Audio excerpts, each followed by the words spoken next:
కేసీఆర్ మీద ఈగ వాలినా ఊరుకోమంటూ ఎమ్మెల్సీ కవిత హెచ్చరించారు. కేసీఆర్ కు ఇకపై రెండు కళ్లలాగా ఒకవైపు బీఆర్ఎస్ మరోవైపు తెలంగాణ జాగృతి ఉంటుందని అన్నారు. సీఎం రేవంత్ కనీసం జై తెలంగాణ అని కూడా అనరు. అలాంటి రేవంత్ కు సీఎంగా ఉండే అర్హత లేదని కవిత అన్నారు. కాళేశ్వరం ప్రాజెక్టు విషయంలో కేసీఆర్ కు నోటీసులు ఇవ్వడం అంటే తెలంగాణ ప్రజలందరికీ నోటీసులు ఇచ్చినట్టే అని కవిత చెప్పారు. అది కాళేశ్వరం కమిషనా, కాంగ్రెస్ కమిషనా అంటూ ప్రశ్నించారు కవిత.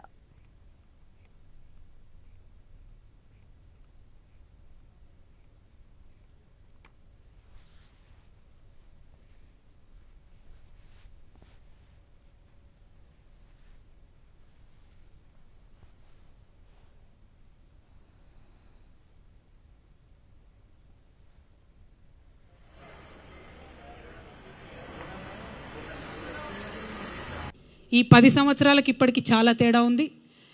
మన కర్మ ఏందంటే ఇప్పుడున్నటువంటి మన ముఖ్యమంత్రి గారు కనీసం జై తెలంగాణ అని కూడా అన్నారు.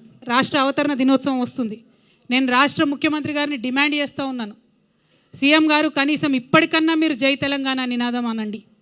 ఎల్లుండి రాష్ట్ర అవతరణ దినోత్సవం నాడు కనీసం అమరవీరులకు నివాళులు అర్పించండి అని చెప్పి నేను ముఖ్యమంత్రి గారిని డిమాండ్ చేస్తూ ఉన్నాను.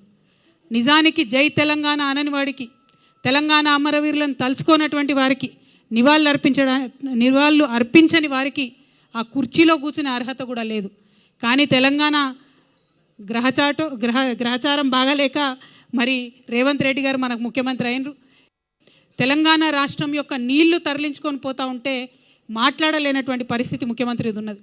ఎందుకోసం అంటే అక్కడ చంద్రబాబు నాయుడు గారు నదుల అనుసంధానం పేరుతోని బనకచెర్ల రిజర్వాయర్ కడతా ఉన్నాం, మేము పెద్ద బ్యారేజ్ కట్టుకుంటాం, 200 టీఎంసీ నీళ్లు తీసుకుపోతామంటే కూడా ముఖ్యమంత్రి గారు ఏమీ కూడా అనలేనటువంటి పరిస్థితి ఉన్నది. ఎందుకోసం ఇంత వీక్నెస్ ఉన్నది మీకు? ఎందుకు ఇంత అసక్తత ఉన్నది? ఎందుకు తెలంగాణ ప్రజల కోసం మీరు పనిచేస్తలేరు? పక్క రాష్ట్రం ప్రయోజనాల కోసం మీరు ఎందుకు పనిచేస్తూ ఉన్నారు? మరి ఇవాళ కేసీఆర్ గారు కాళేశ్వరం కట్టి 4 సంవత్సరాలుగా ప్రతి సంవత్సరం 20 లక్షల ఎకరాలకు నీళ్ళు ఇస్తుంటే మీరు చూసి ఓర్వలేక ఇవాళ కేసీఆర్ గారికి నోటీస్ ఇచ్చిరా? 1 కోటి ఎకరాల మాగాణం తెలంగాణ చేసినందుకు కేసీఆర్ గారికి ఇలా మీరు నోటీసులు ఇచ్చిండ్రా? రైతులకు రైతు బీమా పేరుతో ఆదుకున్నందుకు మీరు నోటీసులు ఇచ్చిండ్రా? రైతు బంధు పేరుతో ఆదుకున్నందుకు మీరు నోటీస్ ఇచ్చిండ్రా? కేసీఆర్ కిట్ ఇచ్చినందుకు నోటీస్ ఇచ్చిండ్రా? తెలంగాణ ప్రజలకు మేలు చేసినందుకు నోటీస్ ఇచ్చిరా? ఎందుకోసం నోటీస్ ఇచ్చిండ్రు? అది అసలు కాళేశ్వరం కమిషనా, కాంగ్రెస్ కమిషనా అని ముఖ్యమంత్రి గారు నేను ప్రశ్నిస్తూ ఉన్నాను. మొత్తం ఈ నోటీస్ ఏంది, ఈ కమిషన్ ఏంది, ఈ కథ ఏంది? తెలంగాణ జాగృతి సైనికులంతా కూడా యావత్ రాష్ట్రానికి జూన్ 4వ తారీఖు నాడు ఒక మహాధర్నా చేస్తాం. మేము ఆ ధర్నాలు అన్నీ కూడా వివరిస్తాం.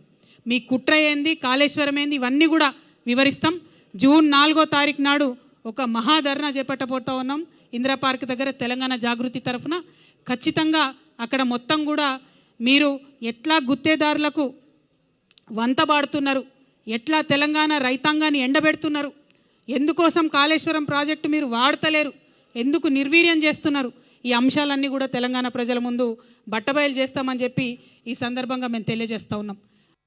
బీజేపీ వాళ్ళకి హెచ్చరిక చేస్తూ ఉన్నాం, మీరు బీసీ బిల్లును డీప్ ఫ్రిడ్జ్లో పెట్టే ప్రయత్నం చేస్తే కొన్ని రోజుల తర్వాత మళ్ళా జాగృతి కార్యాచరణ తీసుకుంటుంది.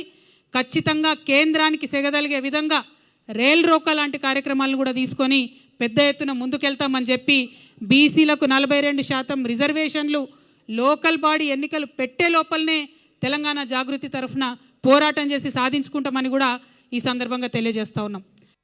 కేసీఆర్ గారికి 2 కళ్ళలాగా ఒక కన్ను బీఆర్ఎస్ అయితే ఇంకో కన్ను జాగృతి అయి నిలబడుతుందని చెప్పి ఈ సందర్భంగా మేము తెలియజేస్తూ ఉన్నాం.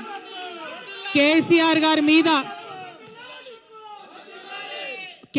గారి మీద ఈగ వాలితే కూడా ఊరుకోము. రేవంత్ రెడ్డి గారు ఆనాడే మీరు గన్ను పట్టుకొని ఉద్యమకారుల మీదకి పోతే మిమ్మల్ని చుక్కలు చూపించినాం.